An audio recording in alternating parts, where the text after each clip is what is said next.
नमस्कार, मी आमिर केदारे. तुम्ही पाहता न्यूज 18 लोकमत. आता सविस्तर आढावा घेऊया राज्यातील पाऊस आणि पूरस्थिती संदर्भात. मुख्यमंत्री साहेब, आमच्या 5वीला दुष्काळ पुजलेला आहे आणि आता हा ओला दुष्काळ.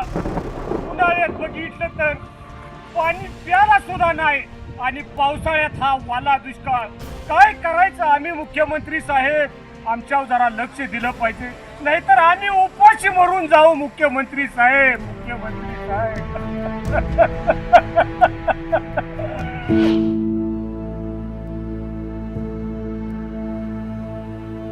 उन्हाळ्यात पाणी प्याला नाही, पावसाळ्यात वावरातनं पाणी संपत नाही.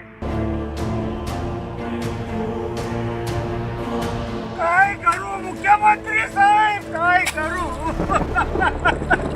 जगावं का मरावं? गेल्या 15 दिवसांपासून सुरू असलेल्या अतिवृष्टीमुळे उत्तर महाराष्ट्राला अगदी झोडपून काढलेलं आहे. शनिवारपासून पुन्हा एकदा या मुसळधार पावसाला सुरुवात झाली आणि जळगाव, नाशिकसह संपूर्ण उत्तर महाराष्ट्रात नद्यांनी रौद्ररूप धारण केल्याचं पाहायला मिळत आहे.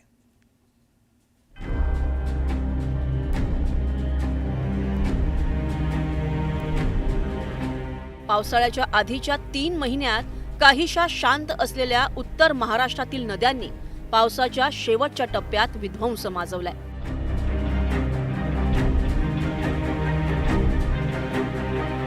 जळगावच्या 40 गाव, पाचोरा, पारोळा, भडगाव, एरंडोल, भुसावळसह संपूर्ण जिल्ह्यात पावसाचा धुमाकूळ पाहायला मिळतोय.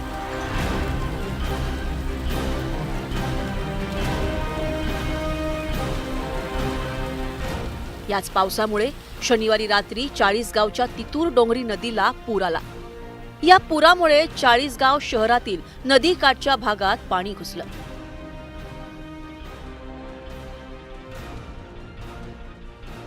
रमाबाई आंबेडकर नगरात तर अनेक घरात नदीचं पाणी शिरल्यामुळे घरातील साहित्य वाहून गेले.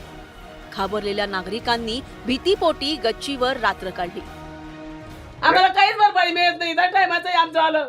माझे मुलं बाहेर सगळे आम्ही रातभर पाणीच मध्ये. आम्ही कोणाच्या घरात जायचं? आता अक्षरशः खायला काही राहिलं नाही त्यांच्याजवळ. नाही, अचानकच वाढलं. अचानक वाढलं त्याच्यामुळे आम्ही रात्रभर झोपलो नाही. मनामध्ये इतकी भीती की घरामध्ये पाणी येते की काय. त्याच्यामुळे सर्वचे सर्व रात्रभर जागे राहिलो आणि ते टेरेसच्या गच्चीवरती जाऊन उभं राहिलो. सकाळी निघाला सर्पमित्राने पकडला तो साप, परंतु सर्पदंश झाल्यामुळे त्याला आम्ही तातडीने रुग्णालयात हलवलं. त्याची प्रकृती स्थिर आहे सध्या तरी. आणि ह्याच वर्षी नेहमी ह्या भागात पाणीच असतं. तुम्ही सध्याची कंडिशन बघू शकतात की रात्री 12-12:30 वाजेपर्यंत आमच्या दरवाजाच्या इथपर्यंत पाणी आलेलं होतं. पाचोरा तालुक्यातही पुन्हा एकदा हिरवा नदीला पूर आलाय. 21 आणि 22 सप्टेंबरच्या पुरामुळे हिरवाकाठच्या शेतीचं प्रचंड नुकसान झालं. असाच पाऊस सुरू राहिला तर नदीकाठच्या परिसरात धोका निर्माण होऊ शकतो. त्यामुळे खबरदारीचा उपाय म्हणून नागरिकांचे स्थलांतर करण्यात आले.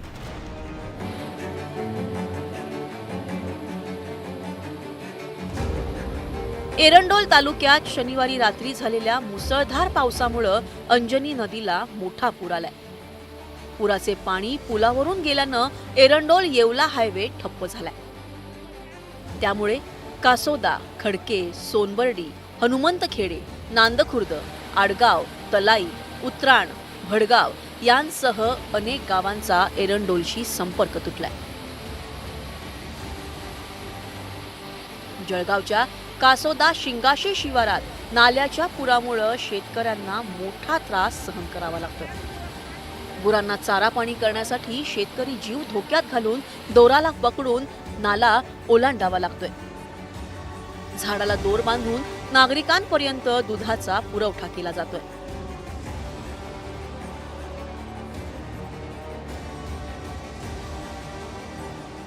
नाशिक जिल्ह्यातही मागील 48 तासांपासून पावसाचा उद्रेक पाहायला मिळतोय.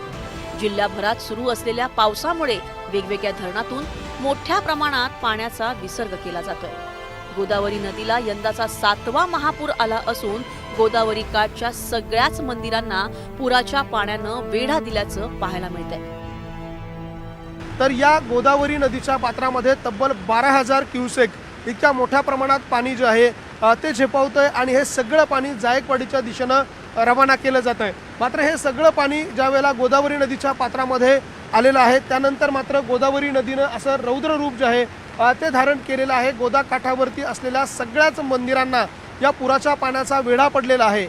समोर दिसणारं रामकुंड, लक्ष्मणकुंड, सीताकुंड हे सगळेच कुंड जे आहे ते पूर्णतः पाण्याखाली आलेले आहे. गोदावरी नदी दुथडी भरून वाहत असल्यानं नदीकाठच्या गावांना सतर्कतेचा इशारा देण्यात आलाय. तिकडे साटाणा तालुक्यातही वादळी वाऱ्यासह मुसळधार पाऊस झाला. सततच्या पावसामुळे नामपूरच्या खामगोल गावात भिंत पडून महिलेचा मृत्यू झाल्याची घटना घडली. तसंच वादळी वाऱ्यामुळे परिसरातील पोटरी, घरं, कांद्याच्या चाळी, जनावरांचे गोठे उडाल्यानं मोठं नुकसान झालं.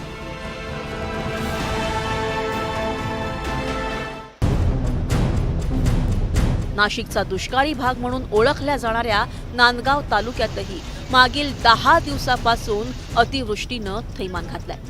नांदगाव शहर आणि ग्रामीण भागात परतीच्या पावसानं हाहाकार माजवला असून शाकंभरी आणि लेंडी या दोन्ही नद्यांना पूर आला. पुराचं पाणी नदीकाठी असलेल्या घरांमध्ये शिरल्याचं पाहायला मिळालं. 3 दिवसांच्या विश्रांतीनंतर परतीच्या पावसानं पुन्हा एकदा चांदवड, मनमाडसह नाशिक जिल्ह्याच्या ग्रामीण भागात धुमाकूळ घालायला सुरुवात केली. या पावसामुळं उरली पिकंही उद्ध्वस्त झाल्यानं शेतकरी हवालदिल झालाय. सरकारकडून पाहिजे तेवढी मदत मिळायला पाहिजे. जेवढा खर्च झालाय आमचा तो तरी फिटला तर मग बरं वाटतं ना. नाहीतर काय आम्ही खर्च करायचा त्यातून काय थोडंफार 10-5 हजार शेतकऱ्यांना मिळतं आणि मग बाकी काय मुलं बाळ कसे सांभाळायचे, कसं काय प्रपंच चालवायचं. येवल्याच्या अंदरसूल गावात पावसानं कहर केल्याचं दिसतंय. मुसळधार पावसामुळे नदीला आलेल्या पुराचं पाणी गावात शिरून मोठ्या प्रमाणात नुकसान झालं. तर धमन्या नदीच्या पुरामुळे अनेकांच्या घरात आणि शेतात पाणी साचल्याचं दिसलं. वादळी वाऱ्यासह पडणाऱ्या पावसानं शेती पिकाचं आणि घराचं मोठं नुकसान झालं. मनमाड शहरातून वाहणाऱ्या पानझड आणि रामगुळणा नदीची पाणी पातळी वाढली आहे. यंदाचा पहिला पूर आलाय. या पुरामुळे नदीकाठच्या घरात पाणी घुसण्याची शक्यता निर्माण झाली आहे. नाशिक जिल्ह्यात होणाऱ्या मुसळधार पावसामुळे रविवारी सकाळी रेल्वे वाहतुकीलाही फटका बसला. रेल्वे ट्रॅकवर मोठ्या प्रमाणात पाणी साचल्यामुळे नांदलगावला धुळे मुंबई CSMT एक्सप्रेस आणि देवळाली भुसावळ पॅसेंजर या 2 गाड्या थांबवण्यात आल्या होत्या. तसंच मनमाड मार्गे धावणाऱ्या अनेक एक्सप्रेसही 3 ते 4 तास उशिराने धावत असल्यानं मनमाड रेल्वे स्थानकावर प्रवाशांची प्रचंड गर्दी झाल्याचं पाहायला मिळालं.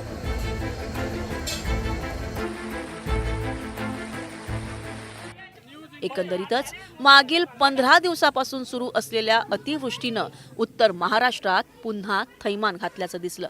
आधीच हाती आलेली पिकं गमावल्यानं शेतकऱ्याकडे गमवायला काहीच उरलं नाही.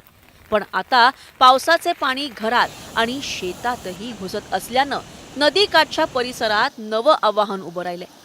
त्यामुळे प्रशासनानं वेळीच या नागरिकांना आणि नुकसानग्रस्त शेतकऱ्यांना मदत देण्याची मागणी केली आहे.